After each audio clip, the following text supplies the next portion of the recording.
guys, I just got back home, walking to my apartment right now. It is super gorgeous out, 74 degrees, and I'm sweating. I went to the Douyin store, and I think overall, in my opinion, Douyin stuff is not really my style, and I got to stop by Lisette. The store is actually right next door to the Douyin store, and I tried on a bunch. I tried on the Margot Tea Love. I also was able to try on the bar pants. Those are now on top of my wish list. And I also tried on the Zoe V-neck red sweater. I think that's going to be my holiday dressy, loungy kind of outfit. So I think I'm gonna add that into my wish list. The red V-neck Zoe sweater. I also love their pointel tees, long sleeves and short sleeves. They are super soft.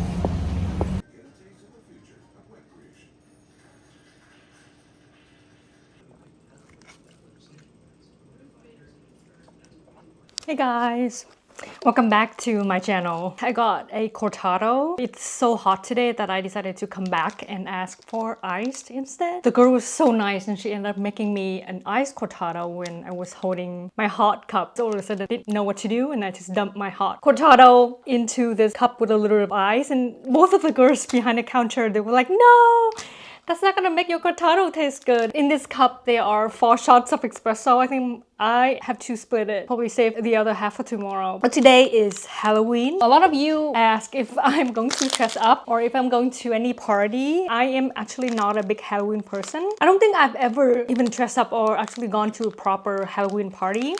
I think the only time that I kind of made a costume was when I was in my youth group back in Minnesota days. I dressed up as Joan of Arc because we're Vietnamese Catholic, so we had that Halloween party dressed up as Saint. I love Halloween candies. Reese's Peanut Butter Cup. It's kind of melting. It is so hot out today. That was nice. A nice encounter at the coffee shop. The girls are so cute and nice. Now I learned people don't just add hot coffee into ice. Remember that. I kind of know that. I don't know why I decided to dump my hot coffee into the ice cup, and now my cortado doesn't have any ice, which is okay. Back today with some unboxing. This huge box decided to show up at my door. It's so gorgeous. I didn't expect this. This is from L'Occitane. I've been a part of their PR list for the past year, I would say. I have a lot I haven't even used. I'm planning to save it to give it to my aunts, to my mom and my sister and my cousins when I see them next, but I live so far away. I've been saving because L'Occitane products are so good as gifts. Packaging is so fancy. They're like French-made products and the brand is like so well known. It's also pretty accessible. L'Occitane have stores at pretty much all the malls across the US. I am so excited because this box is humongous. There's a design in the corner of the box that say kumquat. The label outside, it says November holiday program. Feel very thankful that I get to be a part of this, getting these products. I'm gonna link all of the products in this box in the description below and make sure you check them out. Bon voyage, next stop, the holidays. Get ready to embark on a festive journey of the senses with our exclusive limited edition Shea Pambawa and Almond Luminciata collection inspired by the breathtaking beauty of Provence. And for 24 days, indulge in the ultimate self-care experience with our iconic advent calendar, packed with beauty surprises to keep you glowing all through December and beyond. Oh my gosh! If I get this right, then I got my first official advent calendar. Oh! There are a lot of filling paper situation going on, but the first box that I see is the Citron Luminciana with almond oil. Milk concentrate, the citrus road. Should I open this? Sounds like it's like a body cream. Oh, okay. This is a body moisturizer or lotion. Another really gorgeous packaging. Kambagwa with 5% shea butter hand cream. Like hand cream, body cream from L'Occitane are very gift friendly. Oh my gosh, look at this packaging. I'm for sure going to give this to my aunts. Oh, I can't believe this is so cool. There's a lot of shredded paper that are flying everywhere. There's another one, Kambawa, 5% shower cream. So like shower gel, but a cream version. It smells so refreshing and yummy. the Citrus Road Kambawa 5% shade. Got to make sure that there are nothing else in this box. Gosh, there's more in here. This is the mini hand cream. Le Grand Voyage de L'Occitane en Provence. Oh, thank you so much, L'Occitane. Should I open it? It looks like there's a sleeve and there's a tape at the bottom. Okay, I'm gonna have to cut this.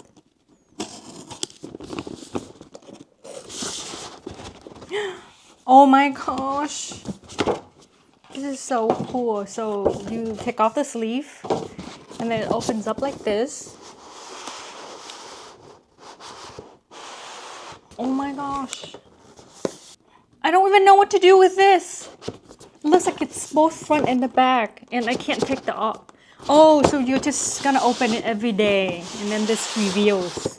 You're supposed to open one window compartment per day up to Christmas. I will link everything in the description box below, and thank you L'Occitane for sending me these incredible gifts. I cannot wait to do my advent calendar unboxing. Okay, next I have another package. This one I believe is a few kitchen products that I picked out.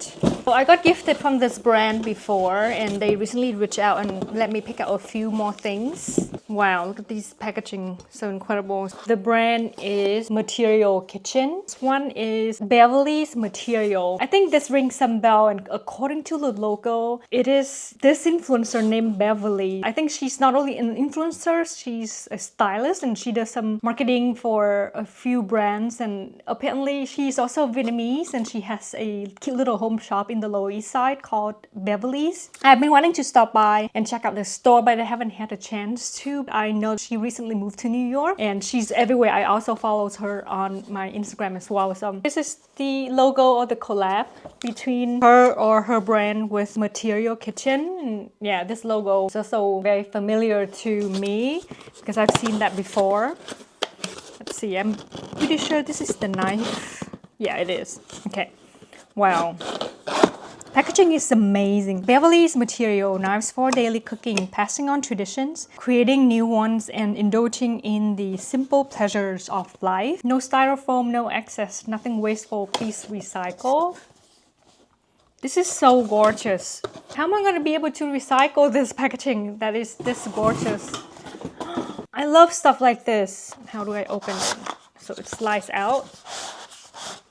Look at how cute is this. I think this packaging is a little bit wasteful, but it is so gorgeous. I think it's supposed to be consistent with the whole thing because I know this comes as a set as well. I just picked out this sage green color. It looks like it's embroidered on paper, but I picked out this knife.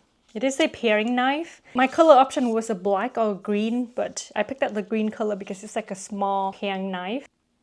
There's an M logo at the end. It feels really good on the hand, and I love this green. Okay, and another thing that I picked out is this slotted spoon. I don't have anything like this in my kitchen tool set, so I picked this one out. Metal, it's really big. It's great to fish out pasta, or if you're boiling veggies like broccoli, for example. I will also link all of these Material Kitchen products in the description box below as well. And the last one, I love this packaging so much. I'm so excited. Love this colorway as well. Blue and green, so chic and holiday appropriate. This one is a salt container.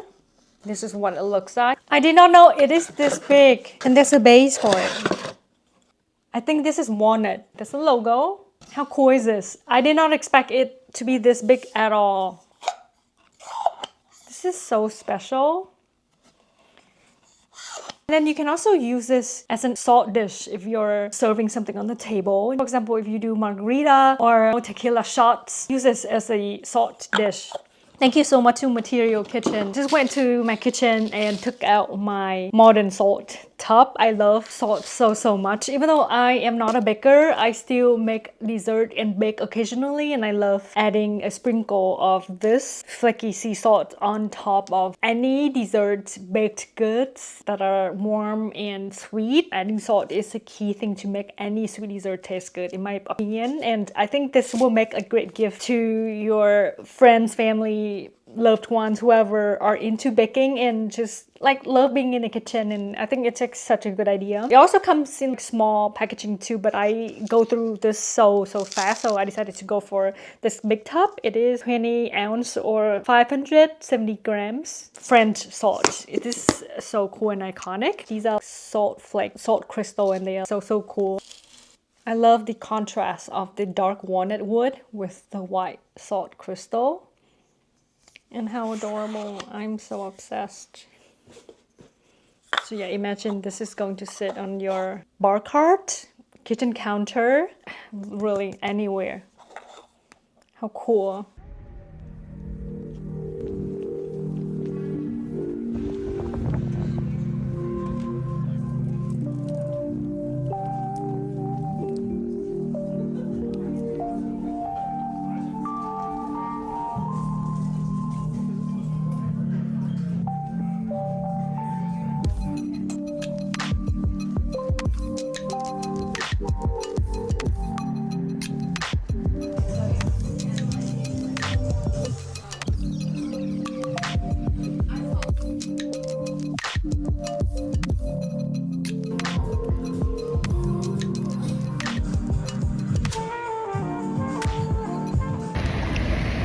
Hey guys, we are, oh gosh, I am in line for this new pizza spot called Chrissy's Pizza.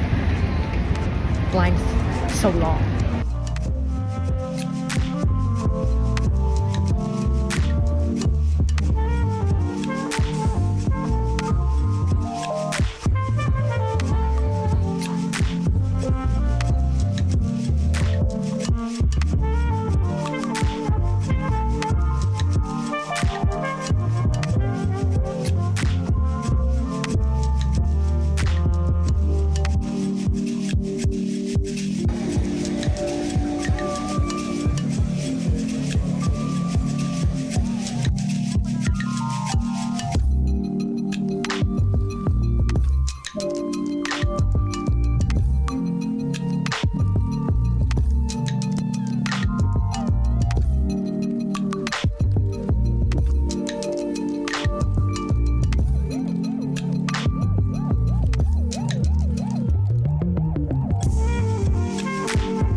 Architecture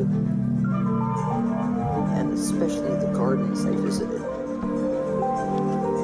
It did awaken in me a love of cuisine, a love of travel, a love of discovery, and I really felt this is the thing I'd like to spend my life thinking about.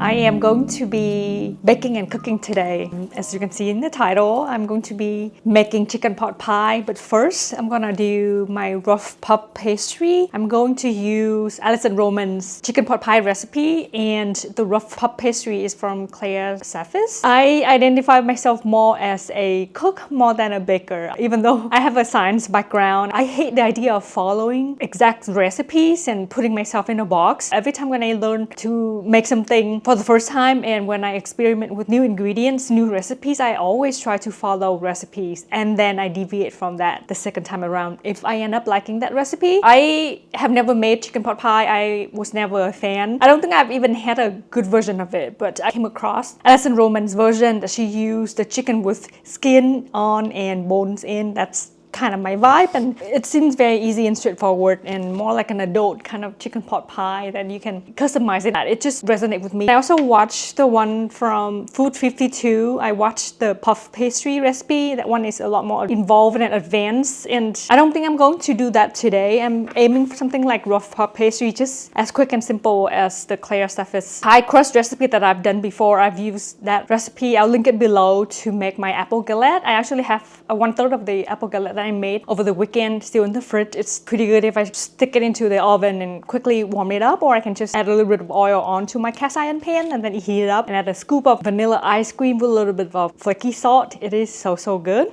Rough puff pastry. It makes 2 single crusts, so that will be perfect because I can freeze the other half. Make it now, prepare the ingredients, cook the chicken, and then let the dough chill in the fridge until dinner time, and then we'll take it out and roll it out and just place it on top of the cast iron. I also love the idea of just cooking everything in one pan, and this is a cast iron that I have. It is the Le Creuset cast iron.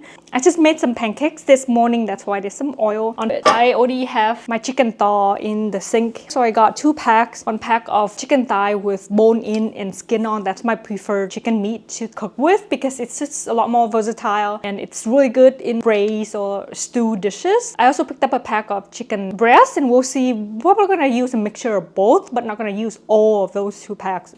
This is what I'm wearing. This is the MoMA sweater that I actually bought secondhand on eBay. It is a Champion sweater. It is really thick. Actually, it was supposed to come a couple weeks ago. I already filed the complaint that the USPS never delivered. However, it just showed up at my door last weekend. I love it. It happened to match my Brandy Melville sweatpants, the gray color, perfectly, and I just have a little tank top underneath to kind of keep me warm. New York weather this week is finally cold enough to wear coats and jackets, and last week was so hot and actually was uncomfortable in a way. But today it is 59, so yeah, it looks like it's going to be kind of like consistent for the whole week. Very sunny. The recipe calls for 3 sticks of unsalted butter cut in half, chilled. I only have 2, so I only sliced a big block in half. 1 is in the freezer right now, 1 is in the fridge. I think 2 sticks would work as well. 3 1/2 of a cup of all-purpose flour, or 455 grams, plus more. For rolling, I have this big glass bowl, kosher salt, sugar, my kitchen skills, and I also have a bench scraper. This plastic one is so handy in terms of mixing the dough into water. I also have to get some ice and water in here. I bought peas. I went to London, had mushed pea with fish and chips. It just smelled and tasted so bad, but it was just like recommended by the waiter at the restaurant. And I think this is like my very first time that I ever bought peas and use it in a recipe. I don't have a cheese grater with a large hole. So I was thinking maybe I'm gonna use my mandolin with one of the attachments, this largest attachment. Yeah, I think this should work. It's very sharp, so you've gotta be careful. I have a rolling pin. Then I'm gonna add some water in here and we'll measure out our flour. The thing that I learned about making rough puff pastry or pie crust is that you don't want the butter and flour mixture to get too warm. I'm gonna measure out 455 grams of all-purpose flour, 25 grams of sugar, and 5 grams of diamond crystal kosher salt. I'm gonna tear out my bowl flour in here. I have this cute little scoop that I got from IKEA. It sounds like a lot. I might not have enough AP flour otherwise. I watched some recipe and people did use bread flours as well. Yeah, I'm out of flour. So I have 437 grams of AP flour. I'm gonna use bread flour to make up the amount of my bread flour. It's also King Arthur brand. Bread flour can help with elasticity, which is perfect. And AP flour helps with tenderness of the crust. So I'll show you my 2 packs of chicken. I got these from Trader Joe's. This one is all natural chicken, bone-in, skin on thigh. And then this one is the organic free-range chicken breast. 5 grams of salt into the flour. 25 grams of sugar in here as well. I'm gonna use my little knife that I just got from Material Kitchen. How cute is this? To cut up my butter stick. The frozen one I'm gonna grate, and then this one that has been sitting in the fridge. I'm going to thinly slice into these thin slices.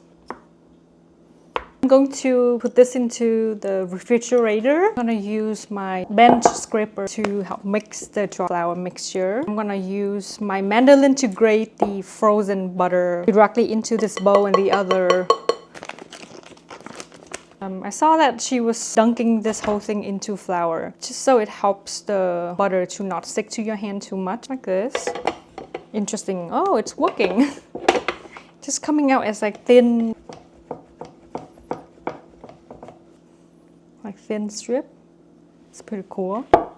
Another reason why I don't really get into baking, it's just because New York, we literally have new bakery opening every single week. 5 of them right now that I have on my list, as well as pizza restaurant opening. I went to the new pizza place in Greenpoint over the weekend. It's called Chrissy's Pizza. I spent almost 2 hours for a pie because they only limit 1 pie per order right now because they want to feed everyone. It was good. I would highly recommend, but not wait too long, especially if it's too cold outside. I would say do it if you have 2 hours to spare on the weekend. Yeah, it's probably a lot better during the weekday if you go. I think that place is worth it. I personally prefer a more simple pizza with really good tomato sauce, good crust, good enough cheese so that the pizza is moist enough. I don't like pepperoni in my pizza, just too salty and greasy sometimes. But we got half-half. Here is my dough mixture with the grated butter.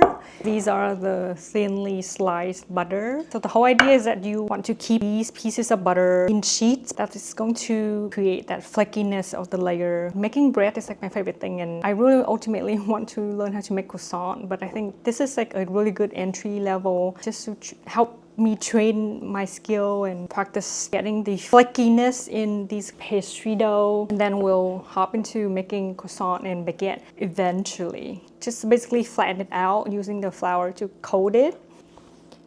I'm going to start with about half a cup of cold water first. I'm going to use my bench scraper to help incorporating it. The amount of water that you need really depends, but I wrote down as half a cup of water and add more to bring the dough together. Usually I'm using my silk pad, put it on top of my mousse board so that I don't have to deal with cleaning up flour that's stuck on wood. I also have another bench scraper. This one is metal. It helps cutting up the dough later on. This on top. I'm gonna add more water. I told you that I'm not a baker, but I love working with dough, making bread, and just doing savory stuff. A little bit more cold water. Whenever I'm in a mood to make something, I'm that type of person who would go out and spend and find the right ingredients, make sure I have everything, otherwise in my mind, like that dish is not gonna come out right, it's gonna be a waste of time. I go crazy. I'm a hobby person, but it's so rare for me to stick to one, and I get bored of things very easily as well. I always constantly come up with new ideas to make my life not boring. It's just because my brain won't shut up, and I think I have ADHD, but I talked to my therapist friend. She said I probably just have anxiety. So here's our dough. I'm gonna use my knuckle kind of press down. I think my dough is pretty hydrated. I'm gonna spread out my saran wrap. 2 sheets, fold this in, and we'll try to shape it.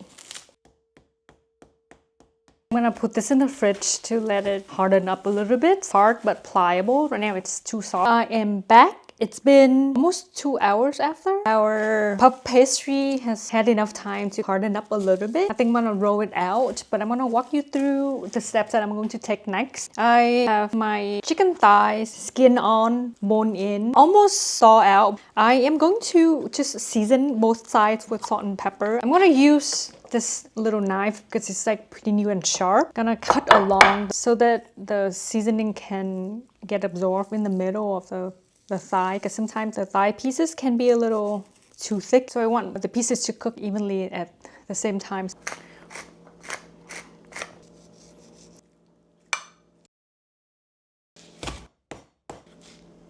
I'm gonna do a few folds following the puff pastry recipe. So the first fold is called the 4 folds. You're supposed to roll it out enough so that you can fold it into a book with 1 off-center spine. The second one is called the 3 fold, top in, bottom in, and then repeat 2 folds 1 more time.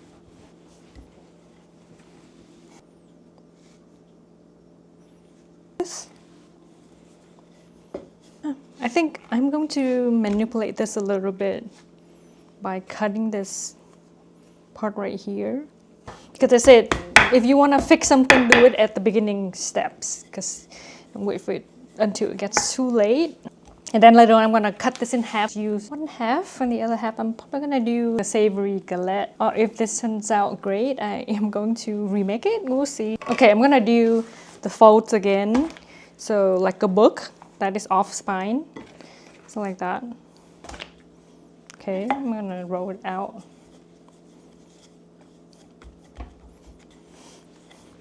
Okay, I'm going to roll this out. Fold the top in.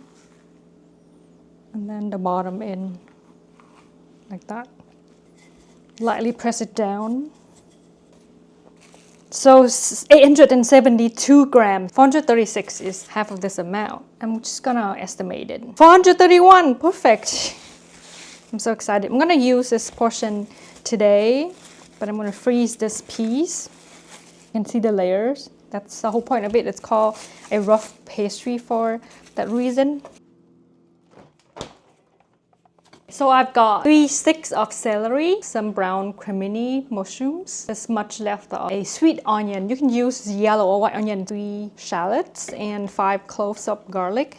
In terms of herb, I have thyme. These I just bought a pack and they've just been sitting in my fridge for months now and they just kind of dry up by themselves. Celery leaves, and then I have a lot of Italian parsley. I'm gonna chop them up toward the end. Lately, I've discovered tarragon. They go so well with chicken, and I recently made a braised dish of chicken and tarragon. It's like so amazing, but I didn't see any at the Trader Joe that I went to last Sunday. So if you can get tarragon and try to make a braised chicken dish with tarragon, it's amazing. Like flavor of it, it's like star anise, licorice, kind of sweet and very unique. And some people might not be a fan of it, but I'm such a big fan. It like smells amazing. I couldn't find any at the moment, so I'm fine because I have thyme already, and I think this is good enough. So I'm gonna thinly slice everything. I like to kind of sharpen it up with the holding steel.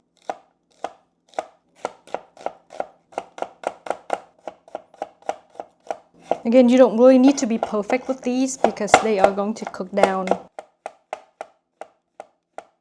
Here you go. I'm gonna plate of mushrooms, shallots, garlic, sweet onions, and then celery.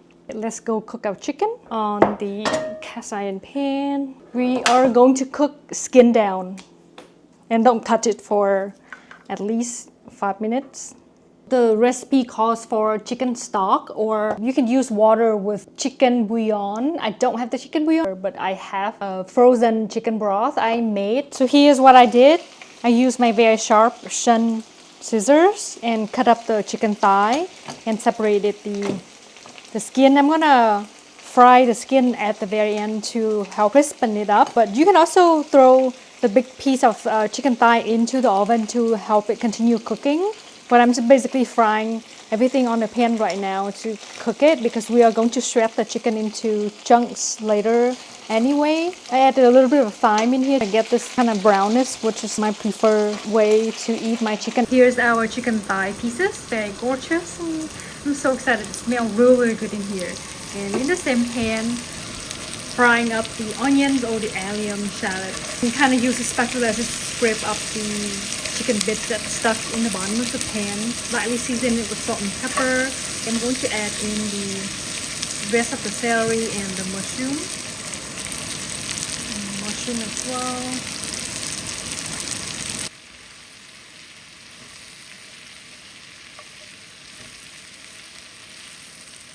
Don't have any wine, so I'm going to use a little bit of the white vinegar to help deglaze the bottom. I forgot how much flour to add, but I'm just going to go with it.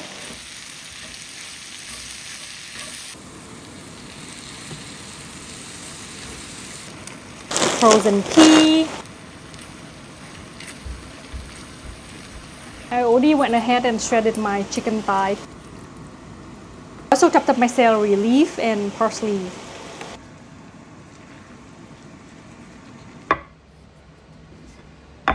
I have rolled out my rough puff pastry, preheating the oven to 425 degrees. I think I'm gonna portion out a little chef treat here for myself. I'm gonna make 3 slits in the middle.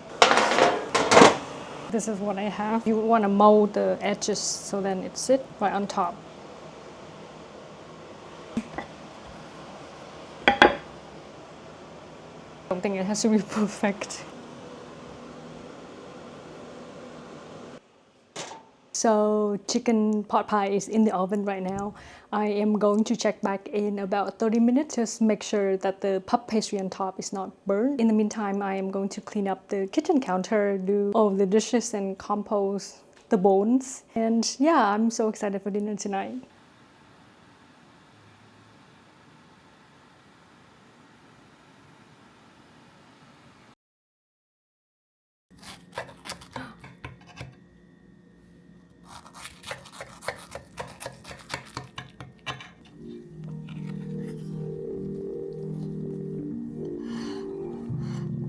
And then you're supposed to get the stuff and then nestle underneath.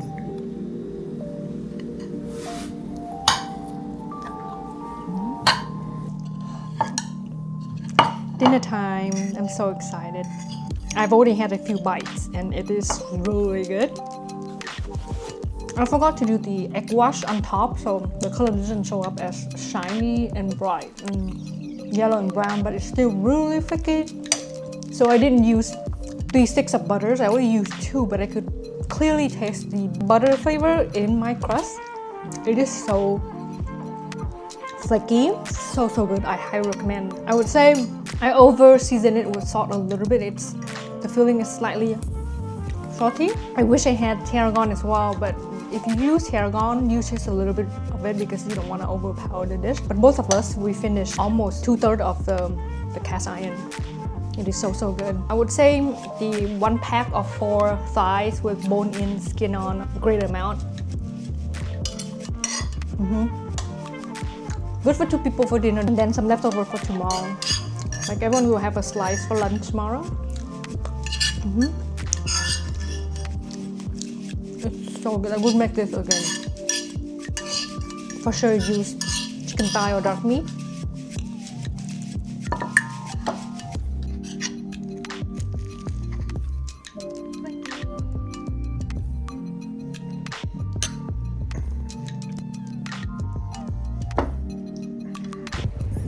Hey guys, I am in my old neighborhood in Bushwick.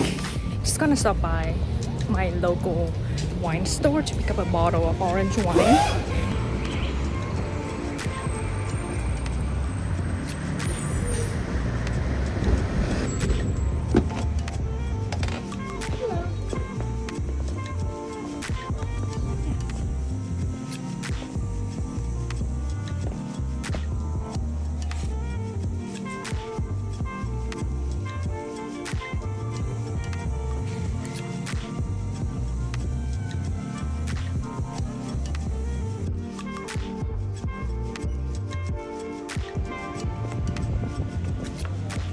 Hey guys, I just got back in the car. It's so hot, I'm sweating. Anyways, I picked up a bottle of orange wine. I've had this before. My friends really liked it as well. It's one of the popular Bushwick bottle apparently at that wine shop. Slightly carbonated, like a little bit more than typical orange wine. Very easy to drink. I'm gonna chill this in the fridge and we'll probably finish the chicken pot pie that we made. Highly recommend if you can come across it. I will write the name of the wine there. And then I saw this bottle of gin. Thought I'd just pick it up because it's under $20. I love my dry martini dirty style, so I thought I would just pick it up because I am out of gin right now. Just got those 2. I was tempted to pick out more, but it's so dangerous every time I'm there. I think their pricing is a lot better than a lot of other wine shops, especially the one that's next to my new place. This one is pretty good. They have a really good selection and really good prices, and if you're ever in Bushwick area, I would recommend checking out Wild Wines. And yeah, and this is, I picked up their cute little postcards.